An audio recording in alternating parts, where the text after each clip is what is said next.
prepare, guys, for David Griffiths. He's going to come up and he's going to give us his take. So to the stage, welcome, David. I know. Let me get this side by side. First of all, what's your thoughts on the exit poll, my friend? Well, I was rather taken by two digits in particular, the S&P one. It started with a 1. Oh, David. Oh, God. How? I mean, let me just ask you, what does this mean for you? And because I know just how much work and how much effort and how much emotional toil it has been over the last few years for people like myself and you in particular, about how much. I mean, this battle against the Nats has been going on for years. We've been in the trenches for years, David. You in particular, you've been leading the charge. What does this mean for you, this result? Well, I'll tell you on a personal level, what it means is, and this is genuine, I've been thinking to myself before the results were announced, I was thinking, am I finally going to be a success at something in my life? Am I finally going to one thing? To some extent, so that's what it means on a personal level, but far more importantly than what it means to me, this is just something I had to do. And you and I have been talking about this for 4 years now, and for the last 3 years, at least since the Holyrood election, we've been looking for ways to loosen the grip of the SNP on Scottish life, and thank God it's happened. So for everyone in Scotland, for everyone who believes in democracy, and I'm not saying that to sound like Francis of Assisi or something, I mean it. I think this is huge for Scottish and UK democracy, because what it looks like, rightly or wrongly, both Scotland and the rest of the UK have selected a party, the same party, and that party will form the new government. Now, I know we all have a lot of doubts about the Labour manifesto and some of the Labour thinking. Totally understandable. All this whole kind of women have a dick nonsense. I mean, I'm just sick of even thinking about that nonsense. But the fact is that the people of Scotland have said, for once, this is who we want to have as our government, and this is who we want to have as the party, the leading party in Scotland. And they match. They match for the first time in a very long time, since 2005. So that's huge. And it takes away the principal crutch, if you like, of the nationalist movement, which is Scotland never gets the government it votes for. They did tonight, guys, and they firmly rejected toxic nationalism. They firmly rejected the politics of everything for Gaza. They firmly rejected the politics that we must rejoin the EU. No one's interested. They stood on a farcical manifesto, and they got their arses handed to them, and thank God they did. Cheers. Yeah. David, get that glass hold up again. Hold that glass up there. This is for us and all the work that we've done, and you in particular. I want you to sort of cheers to you, my friend. This is as much for you as anyone else. And in particular, you have done such an incredible job in the background. And it's sometimes a thankless task, David. But tonight, me and all the 1,300 people that are watching it right now, thank you for your diligence, your hard work, and for sort of instilling this ability to defeat the SNP. This notion that it is not over. We can overcome the SNP. And tonight, it's all about you, my friend. So let's talk about your tactical voting, right? Sure. Is this a result of your architected tactical voting guide? Do you believe that, Hat?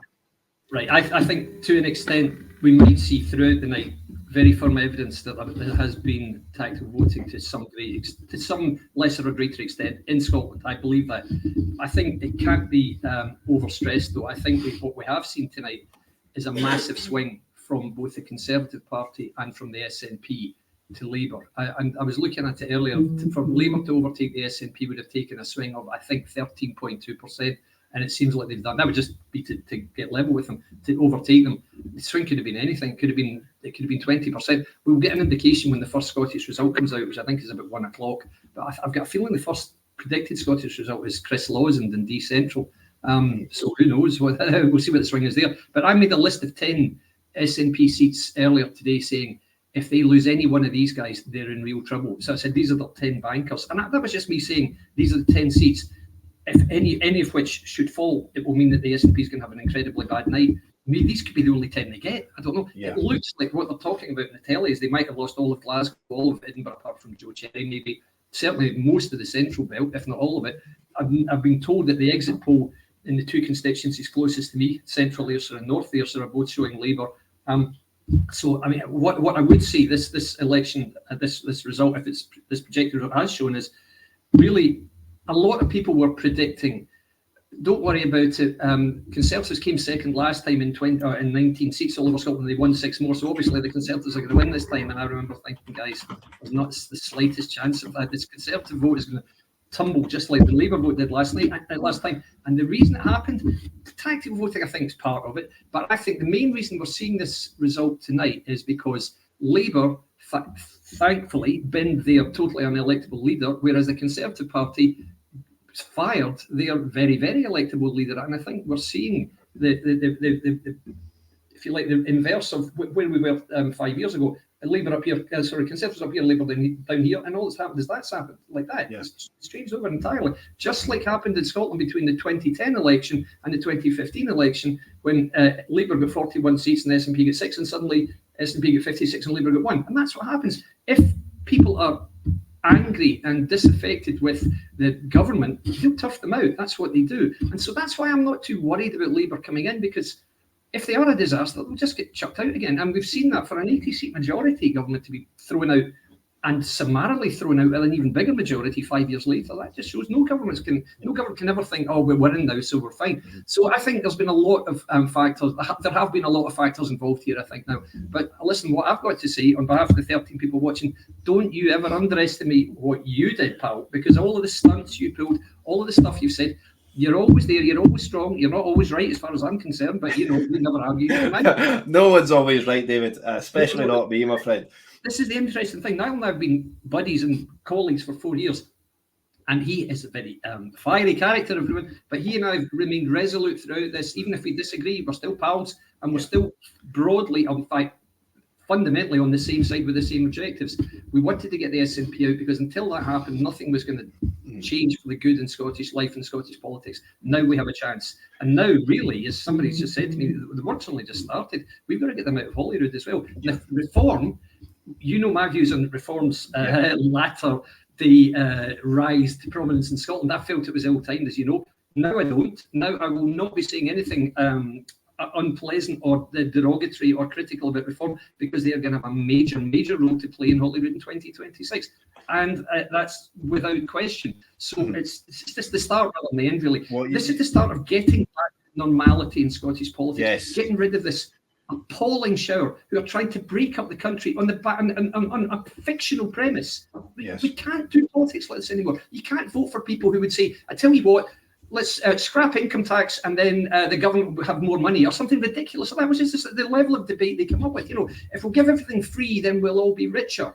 Hang on, if we give everything free, we'll not. None of all that's so it's fantasy politics, much like the Corbyn manifesto back in 5 years ago. That's why it gets rejected, because voters aren't stupid, no matter how much certain political parties like to think they are. They are not stupid, and so that's been proved tonight. Guys, get your comments in. Get the broadcast shared. We've got the architect of the tactical voting guide in Scotland in here right now, and his work has paid absolute dividends, and it's done Scotland such a credit. This guy should be given the Scottish version of a knighthood. Because really, this is just cheers again, David. I can't put into words just how joyous I am at this occasion. Get this broadcast shared right now. Do it. And again, I just wanted to talk to you. Again, you alluded to the fact that yes, we may disagree on some things, but every time that honesty is such a hard thing to come by in politics. It really is. And just our relationship is such a good working relationship, because if I'm needing an unvarnished, honest opinion, and I've told everyone, and I'll continue telling everyone, that every time I'm wanting that opinion, I'm going to you, David, because this is the thing. I'm no wanting somebody to blow smoke up my arse and tell me or tell me lies. and whisper sweet nothings in my ear. I'm waiting for the truth. Whether it hurts, doesn't matter to me. I'm waiting for the truth. And you're the man I go to when it comes to that. Because I mean, I think we're getting to the time and the age, David, that we're just too long in the teeth to bullshit. Honestly, we are.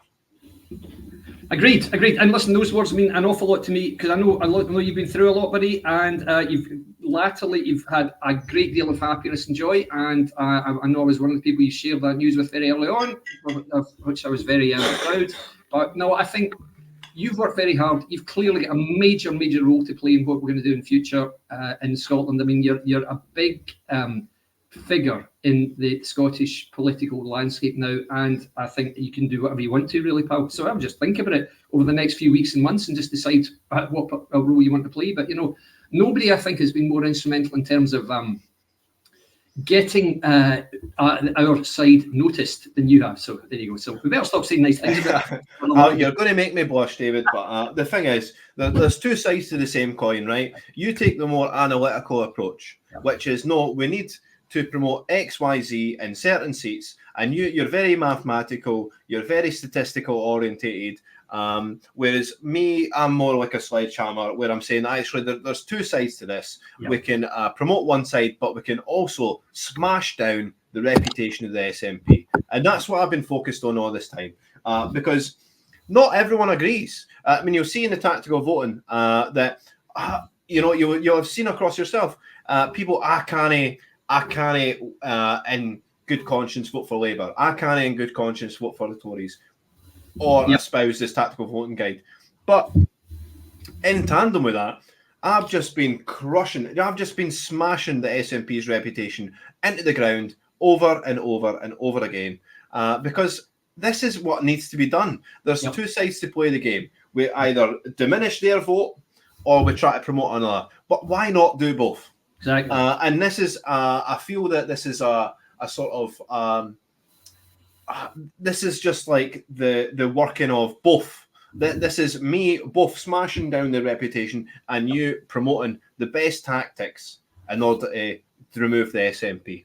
Absolutely. And together in tandem with that, it's just worked wonders, David. So this is your night, my friend. As far as I'm concerned, guys, if you don't already follow David Griffiths, we'll get his socials up on the screen. Give him a follow. Again, I can't espouse just how amazing his political analysis is. And again, you're not going to get bullshitted by David. He's going to tell you like it is. Exactly. Yeah, true. If like me, you value honesty, he's the man to follow. And again, I've said it 100 times. If I want honesty, I'm going to phone David. And over the night, I'm going to get. I really need to start pacing myself with this champagne. Otherwise, this stream's not going anywhere. But let's get the comments in. Please send your comments in for David. Give him a thumbs up. I mean, this is just incredible. 1,400 viewers on my maiden broadcast. Brilliant. Can you believe it? Absolutely sensational. And it's a celebratory podcast. You know, it's celebratory. We've got so much more amazing guests coming up. We've got Craig Houston in a mere 15 minutes. Alistair McConaughey, half an hour after it. At 12 o'clock, we're going to get John Watt, who is a political activist in his own right, who represents the vaccine injured in Scotland, a group that no one will touch, a group that is that's almost politically radioactive.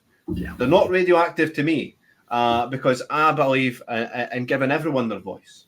But again, David, let's just bask in the glory. 10 seats. So this is a question for you, right? Yep. Which of these 10 seats do you believe to be the ones that they've retained? Right.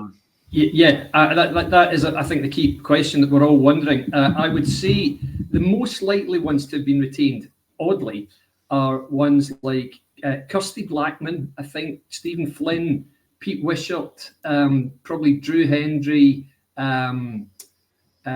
possibly Nicholson. Who's the other guy? Dugan, probably as well, I would think. Joe Cherry, probably. People like that. I tweeted it earlier. See if I can find all 10. I can usually remember, but My memory's starting to fail me a little bit. Here we go. So Aberdeen North, which is Kirsty, Aberdeen South, which is Flynn, Allowen Grange, which is Nicholson, Angus and Perthshire Glens is Dugan, isn't it? Arbroath and Broughty Fair, I can't remember. Argyll, Butte and South Lochaber's Brendan O'Hara. Christ, I can't believe he's in the retaining seat. Dundee Central is Chris Law. Edinburgh South West is Cherry. Inverness, Skye and West Rochester, I can't remember. And Perth and Kinrochster, is that Dugan? I really can't remember. What do you think Pete Wishart is going to save his seat? Pete Wishart is Perth and Kinrochster, yeah. Pete Wishart will probably. It's looking like these are a lot of these are seats where where it's Tory. It's SNP versus Tory, right? So this is the story of the night then. Exactly right now, exactly right. The SNP Tory could be the story of the night because it's possible that the Conservatives have taken some of these seats. Because what I was looking at when I was doing my prediction of the number of seats the SNP might get is I was looking at all of the seats they're most likely to win. And the only way I could tell if they're most likely to win was looking at polling and betting sites, because people were making this mistake, as I mentioned. They were looking at 2019 and saying, oh, this happened then, so it's bound to happen now. Absolutely not. The 2019 election was utterly unique in British politics because it was a single issue election, Brexit, and you had a very charismatic, albeit a bit of a fanny, leader of the Conservative Party, and you had a complete idiot as leader of the Labour Party. And so the results were completely skewed the whole time. There was tactical voting, not that we want it, but there was tactical voting going on in Scotland then. You had guys like me who were voting for the Conservatives when they wouldn't normally do so. And that's what happened to a great extent. So anyone thinking it was going to happen again, but to a greater extent, was just kidding themselves on. And so we saw a lot of people saying really ridiculous things in predictions. You know, of course, Labour will win in Inverclyde and Falkirk because, Conservatives will win in these seats because they came second last time. No, guys, no. That's what I think has caused this. It's the fact that you've got an unpopular government in England, in London, an unpopular government in Edinburgh, and you've got one lucky recipient catching it all, catching votes from both sides. And it's an overdue correction, really, in Scotland, because you know that most people in Scotland these days, since the 50s, really, most people have voted for what they perceive to be socialist governments. In the main, that's happened in Scotland. The last time that Scotland voted more for Conservatives than for any other party was in the 1950s. That's 69 years ago. So you can't really ignore that. That's how it is. And latterly, in the last, since the last 17 years, that expression of socialist support has gone to the SNP rather than to Labour. But when you look at the by-election you stood in now, Hamilton and Rutherglen and Hamilton West, the combined total of the SNP and Labour vote was about 86%. So I realised it was giant, yeah. Yeah, exactly. Any suggestion that the Conservatives were somehow going to trump that? It leads on to the next question as well, which is, where's the lay of the land for the SNP in Holyrood now? Because, I can already see your mind is already working on the next task at hand, which is ridding the SNP, ridding Holyrood of the SNP, right? Absolutely. So are the SNP going to be, vote for us on the list? Yeah. Vote for us on the list, David. It's an incredibly accurate and relevant point.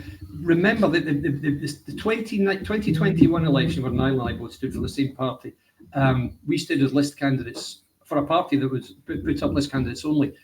Half the reason was there was a split in the vote in the constituencies, and the SNP would benefited from that massively because they won 62 of the 73 constituency seats, and so that means they took, I think, just under 48% of the vote, but they won 85% of the seats. Anyway, guys, just give me a sec. I've only got 5 more minutes. Have you got a party in your house, David, tonight? Yeah, I've had to crash.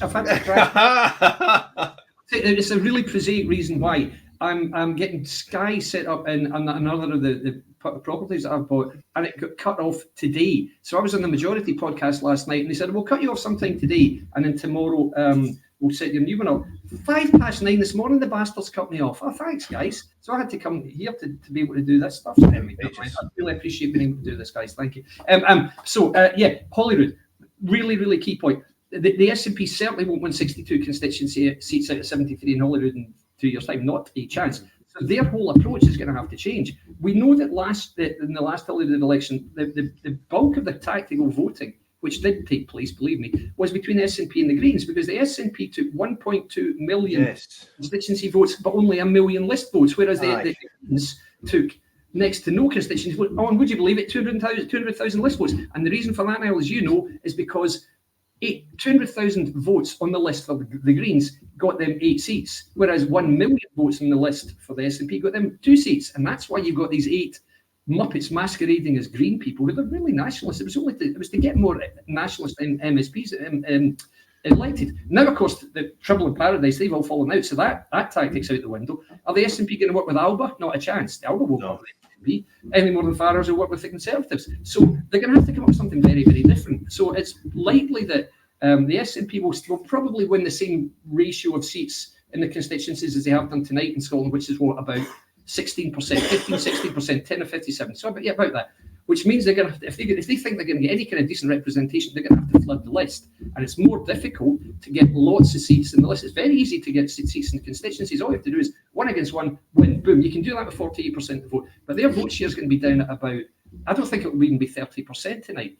30%, what was the last time that Labour got? I think 21%. They got them, 19 seats or something. So it's very difficult. It's going to be a very different landscape in Holyrood in 2 years. You will not see... certainly nothing like what would it have been, was it 71 out of 129? So that 63 is, or 64 plus 8, so 72, 72 pro-nationalist, pro-independence MSPs in Holyrood.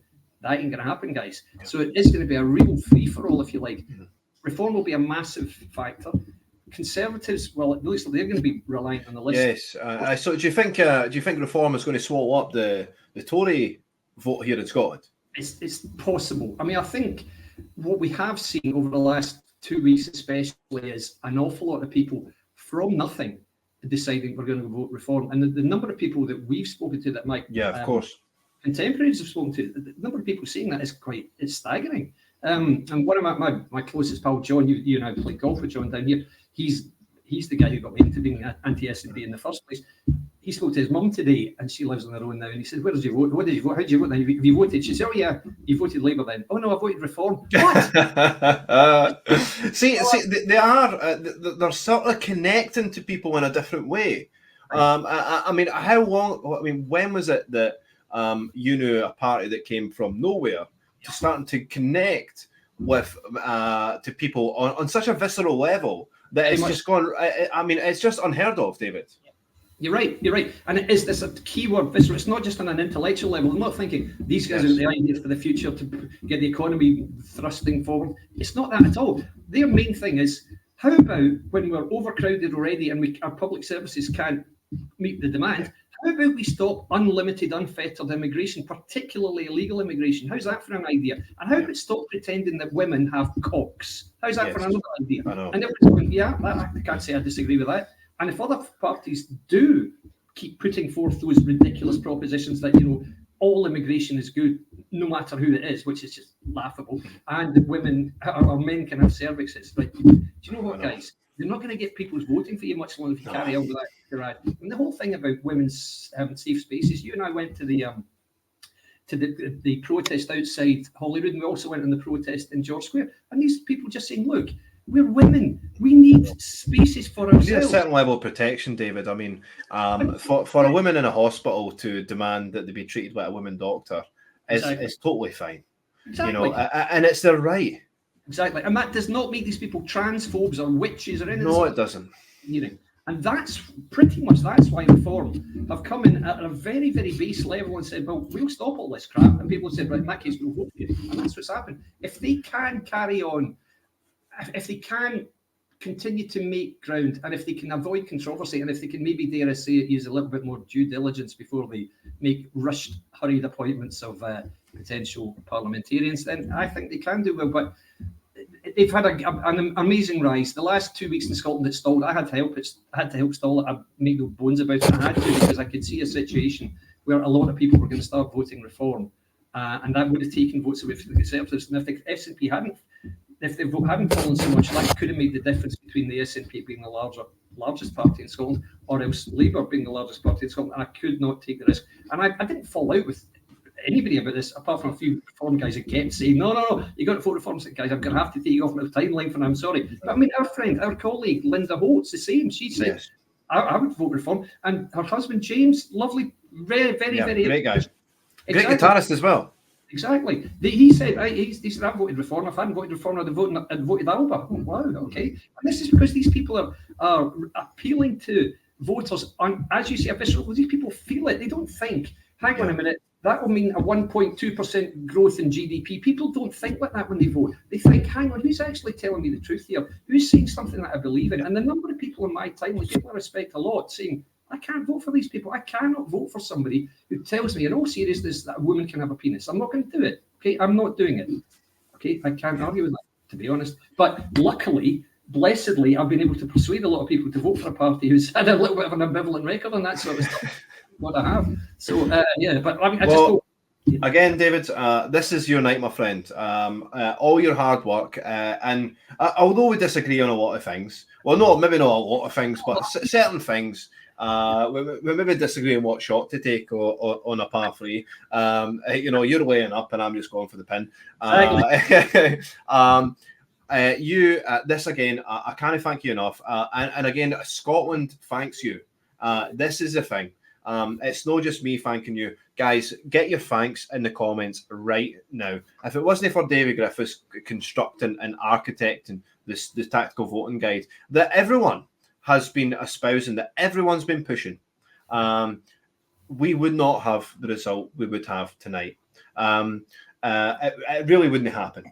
So, David, cheers to you, my friend. You deserve it. Thank you. I hope you have a great night. And, don't take too many of these drinks before you go on any other broadcast, my friend. But you're welcome on here anytime, my friend. I will certainly do that. Listen, thanks very much for the invite. Thanks for all your kind words. Mm-hmm. And very many congratulations on this new exciting phase in your life. I know I can see what great happiness it's bringing you. Fantastic, both, all three of you, in fact. Much love, guys. Thank you, David. Okay, all speak to you soon.